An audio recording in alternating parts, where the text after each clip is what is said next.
اللي كان قد لعب 175 مباراة. في اشهر هداف لمنتخب ترينداد كان ستيرن جونز صاحب 36 سنة، عنده 70 هدف في 115 مباراة.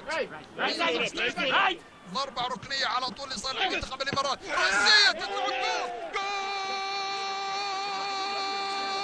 يا سلام يا سلام يا سلام.